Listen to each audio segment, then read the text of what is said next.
Alright, mainit na balita ang ating pag-uusapan mga kapatid. Japan magpapadala ng missile malapit sa Taiwan. Pag-usapan natin to mga tol, samahan ninyo ako.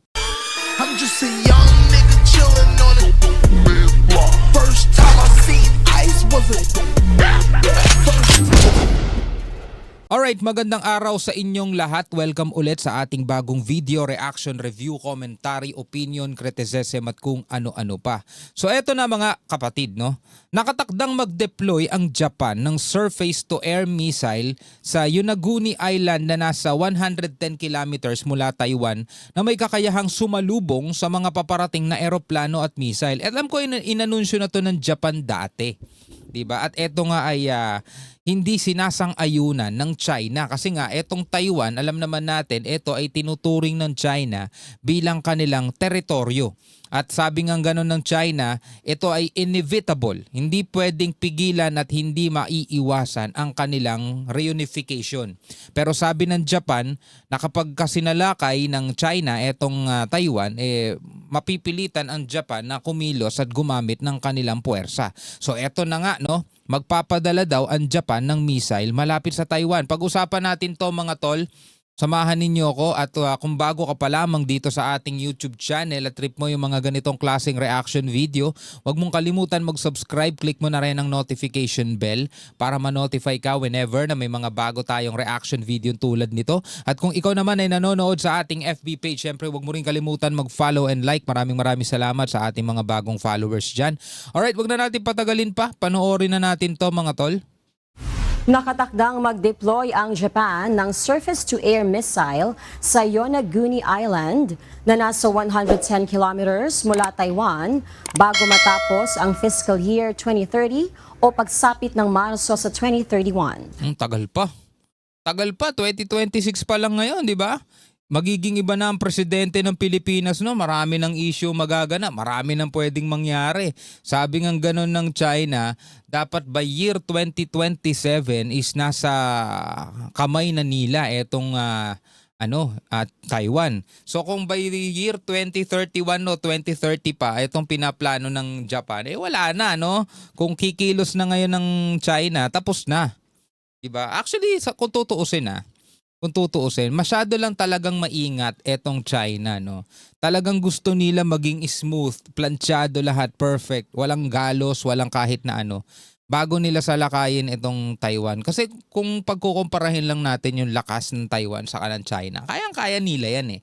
Kaso nga lang, syempre, ang China, 'di ba? Matagal nilang binuo etong etong kanilang puwersa, matagal nilang pinagsikapang palaguin. Ayaw nilang magkaroon ng kahit na anong damage siguro, ayaw nilang magkaroon ng kahit na anong miscalculation. Gusto nila siguro maging smooth lang talaga. Kasi alam naman natin maraming kakampi itong Taiwan eh. Andiyan ang Amerika, andiyan ang Japan, yung iba pang mga bansa, 'di ba? Ayon sa Defense Minister ng Japan na si Shinjiro Koizumi, lalagyan ang isla ng medium-range missiles na kayang sumalubong sa mga paparating na eroplano at missile. Japan magpapadala ng missile malapit sa Taiwan pagsapit ng 2031. Wala. Kung kikilos na ngayon ng China, wala na, hindi naabot yan. 2031 pa pala. Kala ko naman ngayon na. Matatanda ang inaangkin ng China ang Taiwan at hindi isinasantabi ang paggamit ng puwersa para sa unification.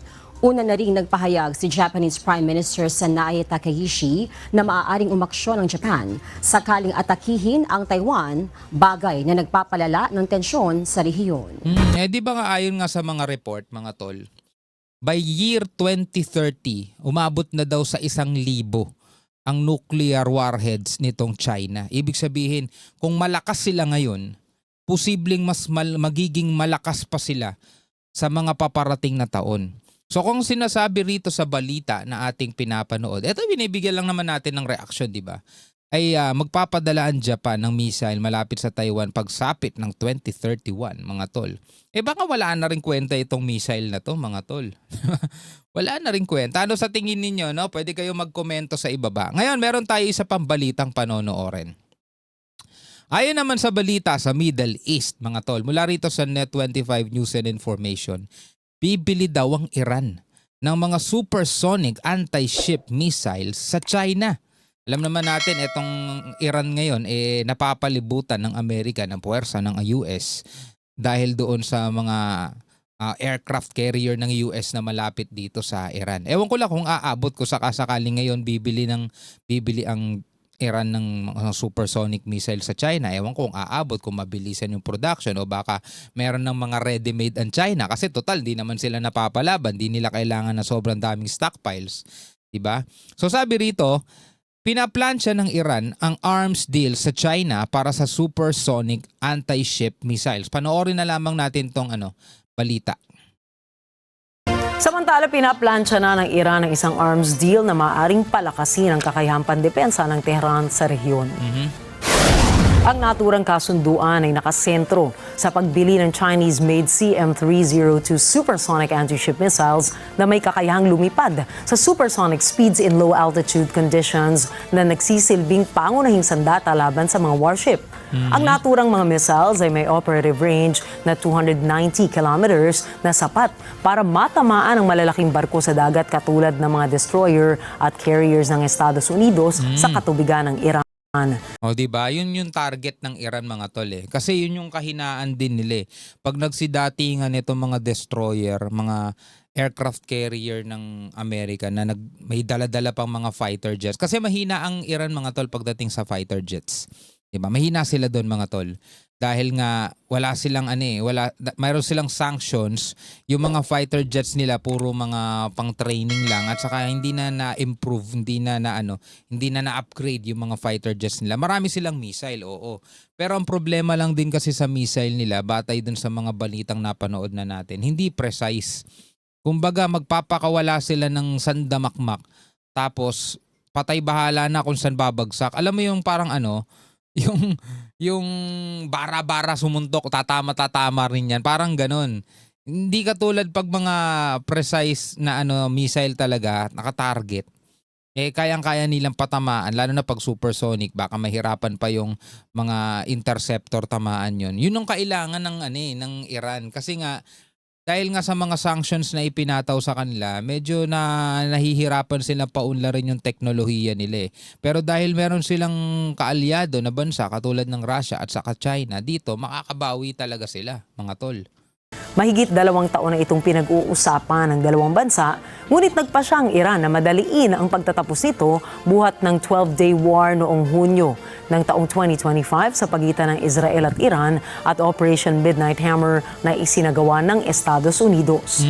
Patuloy pa rin ang military build-up ng US sa baybayin ng Iran kung saan handang magsagawa ng operasyon ang kanilang militar sa okasyong mabigo ang Estados Unidos at Iran na maabot ang isang kasunduan. Yun pa, isa pang inaabangan ng buong mundo yun eh. Hindi naman sa gustong mangyari, di ba? Inaabangan ng buong mundo kung ano yung susunod na mangyayari kung sakaling mabigo etong kasunduan ng Iran at saka ng US, which is parang mabibigo talaga kasi pareho silang ayaw ayaw magbigay eh. Ang gusto ng Estados Unidos, sundin ng Iran yung gusto nila. Ang gusto naman ng Iran, dapat sundin ng Estados Unidos yung gusto nila. Diba? Sinabi ng ilang eksperto na ang posibleng pagkuha ng mga supersonic missiles ay maaaring magbigay sa Iran ng mas malakas na kakayahan para labanan ng isang maritime strike mula sa Estados Unidos. Huwag lang papalya. Yun ang problema kasi pag made in alam na natin yun, di ba? Huwag lang papalya dahil syempre itong kalaban nila US made to. Yung isa Chinese made, hindi pa masyado talaga nagagamit sa mga aktual na labanan, puro sa mga ensayo lang. May posibilidad na pumalya sa oras na gamitin na talaga sa aktual. Anyway, bilang mga taong nanonood dito sa ating daigdig sa mga kaganapan, ano ang inyong masasabi sa mga balitang ating napanood, ating binigyan ng reaction? Comment kayo sa ibaba mga tol. Maraming salamat hanggang sa muli. Ako nga pala si Shobaldi. Peace out.